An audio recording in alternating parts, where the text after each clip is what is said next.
ಈ ನವಿರಾದ ಕುಸುರಿ ಕೆತ್ತನೆ ನೋಡಲಿಕ್ಕೆ ಅತ್ಯದ್ಭುತ. ಸುಮಾರು 1000 ವರ್ಷಗಳಿಂದ ಈ ಕೆತ್ತನೆ ಮಾಡಿದ್ದಾರೆ.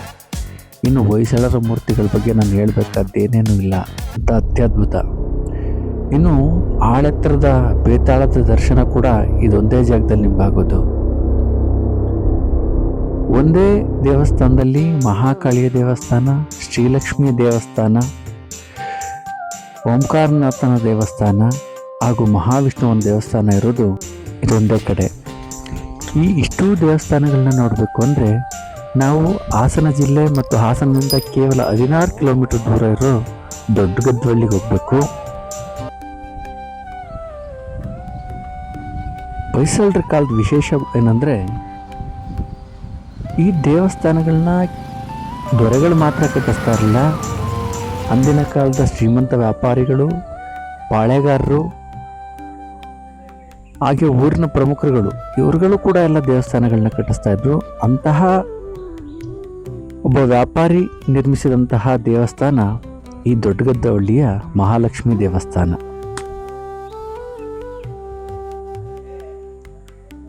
ಈ ದೊಡ್ಡಗದ್ದವಳ್ಳಿಯ ಮಹಾಲಕ್ಷ್ಮಿ ದೇವಸ್ಥಾನದ ಎಂಟ್ರೆನ್ಸ್ ಅಂತೂ ಅತ್ಯದ್ಭುತವಾಗಿದೆ. ಈ ಕಾರ್ವಿಂಗ್ಸ್ ಇರೋ ರೌಂಡ್ ಪಿಲ್ಲರ್ಗಳ ಒಂದು ಗೋಪುರದಿಂದ ನಾವು ಹಾದು ದೇವಸ್ಥಾನದ ಒಳಗೆ ಎಂಟರ್ ಆಗಬೇಕು. ಈ ಕಾರ್ವಿಂಗ್ಸ್ ಪಿಲ್ಲರ್ ಅಂತೂ ಅವತ್ತಿನ ಕಾಲಕ್ಕೆ ಸರಿಸಾಟಿನೇ ಇಲ್ಲ ಬಿಡಿ. ನಾವಿವತ್ತು ಮಿಷನರಿಗಳ ಮಾಡೋದನ್ನ ಅವ್ರ ಕೈಲಿ ಮಾಡಿದ್ದಾರೆ. ಸೊ ಒಳಗಡೆ ಹೋದ ತಕ್ಷಣ ಒಂದು ಅತ್ಯದ್ಭುತವಾದ ದೇವಸ್ಥಾನದ ಲೋಕನೆ ನಮಗೆ ತರ್ಕೊಳ್ಳುತ್ತೆ.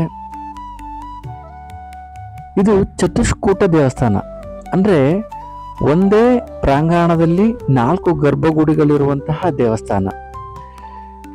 ಕ್ರಮವಾಗಿ ಮಹಾಕಾಳಿಯ ದೇವಸ್ಥಾನ, ಮಹಾಲಕ್ಷ್ಮಿಯ ದೇವಸ್ಥಾನ, ಮಹಾವಿಷ್ಣುವಿನ ದೇವಸ್ಥಾನ ಹಾಗೂ ಪರಮಶಿವನ ದೇವಸ್ಥಾನ ಇರುವ ಒಂದು ದೇವಸ್ಥಾನ. ನೋಡಿ, ಈ ದೇವಸ್ಥಾನದಲ್ಲಿ ಇವತ್ತಿಗೂ ಕೂಡ ಪೂಜೆ ಸಲ್ಲಿಸುತ್ತೆ. ಅದರಲ್ಲೂ ಮಾತೆ ಮಹಾಲಕ್ಷ್ಮಿ ದೇವಿಗೆ ಹುಣ್ಣಿಮೆ ದಿನ ವಿಶೇಷವಾದ ಪೂಜೆ ಹಾಗೂ ಅನ್ನದಾನ ಇಲ್ಲಿಗಿರುತ್ತೆ. ಇದು ಹೊಯ್ಸಳದ ಮೊದಲ ದೇವಸ್ಥಾನಗಳಲ್ಲಿ ಇದು ಒಂದು. ಹಾಗಾಗಿ ನೀವು ಗಮನಿಸ್ತಾ ಇರ್ಬೋದು, ಅವರು ನಕ್ಷತ್ರಾಕಾರದ ಜಗತಿಯ ಮೇಲೆ ದೇವಸ್ಥಾನಗಳನ್ನ ಎಲ್ಲ ಕಡೆ ನೋಡ್ಬೋದು, ಆದರೆ ಇಲ್ಲಿ ಇಲ್ಲ.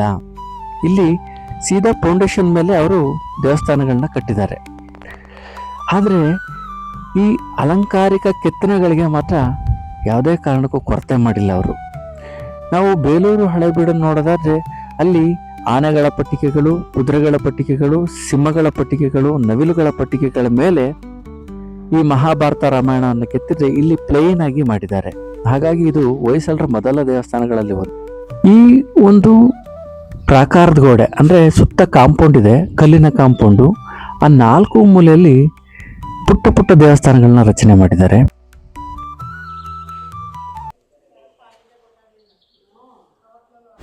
ಇಲ್ಲಿಯ ಒಂದು ವಿಶೇಷ ಏನಂದರೆ, ಮಹಾಕಾಳಿಯ ಗರ್ಭಗುಡಿಯ ಎಡಬದಿ ಮತ್ತು ಬಲಬದಿಯಲ್ಲಿ ಅಸಾಮಾನ್ಯವಾದಂತಹ ಭೂತಗಳನ್ನ ಕೆತ್ತಿಸಿದ್ದಾರೆ. ನೋಡಿ, ಎದೆ ಜಲ್ಲನ್ಸುವಂತಹ ಈ ಒಂದು ಮೂರ್ತಿಗಳು ಇವತ್ತಿಗೂ ಅದೇ ಒಂದು ಹೆದರಿಕೆಯನ್ನು ನಮ್ಮಲ್ಲಿ ಹುಟ್ಟಿಸ್ತವೆ. ಆ ರೀತಿ ಇದೆ. ಸುಮಾರು ಒಂದು 11-12 ಅಡಿ ಎತ್ತರ ಇರ್ಬೋದು ಕಂಡ್ರೆ. ಅತ್ಯದ್ಭುತವಾಗಿದೆ ಮತ್ತು ಅಷ್ಟೇ ಭಯ ಆಗುತ್ತೆ. ಚತುಷ್ಕೂಟ ದೇವಸ್ಥಾನದ ಪಕ್ಕ ಒಂದು ಚಿಕ್ಕ ಗುಡಿ ಇದೆ. ಆ ದೇವಸ್ಥಾನದ ಮೇಲ್ಭಾಗದಲ್ಲಿ ಈ ಕಮಲದ ದಳಗಳನ್ನ ಕೆತ್ತಿದ್ದಾರೆ. ಇಲ್ಲಿ ಯಾವುದೇ ಗರ್ಭಗುಡಿಯಲ್ಲಿ ದೇವರನ್ನ ಪ್ರತಿಷ್ಠಾಪಿಸಿಲ್ಲ, ಹಾಗಾಗಿ ಇಲ್ಲಿ ಯಾವ ದೇವರಿದೆ ಅಂತ ಗೊತ್ತಿಲ್ಲ. ಆದರೆ ಈ ಬಾಗಿಲ ಸುತ್ತ ಏನು ಪಟ್ಟಿಕೆಗಳನ್ನ ಆ ಕಲ್ಲಿನಲ್ಲಿ ಮಾಡಿದಾರೋ ಅತ್ಯಂತ ಕುಸರಿ ಕೆತ್ತನೆ ಮಾಡಿದ್ದಾರೆ. ಇವತ್ತು ನಾವು ಮರದ ಕಾರ್ವಿಂಗ್ಸ್ನ ನೋಡ್ಬೋದು, ಅಥವಾ ಮೊಘಲ್ ಶೈಲಿಯಲ್ಲಿ ಮಾರ್ಬಲ್ನಲ್ಲಿ ಮಾಡಿರೋದು ನೋಡ್ಬೋದು. ಆದರೆ ಇವರು ಈ ಕಲ್ಲಿನಲ್ಲಿ ಮಾಡಿರೋ ಕಾರ್ವಿಂಗ್ಸ್ ಅಂತೂ ಅತ್ಯದ್ಭುತ. ನೀವು ಹೊಯ್ಸಳರ ಇನ್ಯಾವುದೇ ದೇವಸ್ಥಾನಗಳಲ್ಲಿ ನೋಡ್ಲಿಕ್ಕೆ ಸಾಧ್ಯವಿಲ್ಲ. ಇದನ್ನು ನೋಡ್ಲಿಕ್ಕೆ ಸಾಧ್ಯ ಇರುವಂತಹ ಒಂದೇ ಒಂದು ದೇವಸ್ಥಾನ ಅಂದರೆ ಈ ದೊಡ್ಡಗದ್ದವಳ್ಳಿಯ ದೇವಸ್ಥಾನ ಅಂತ ನಾನು ಹೇಳ್ತೀನಿ.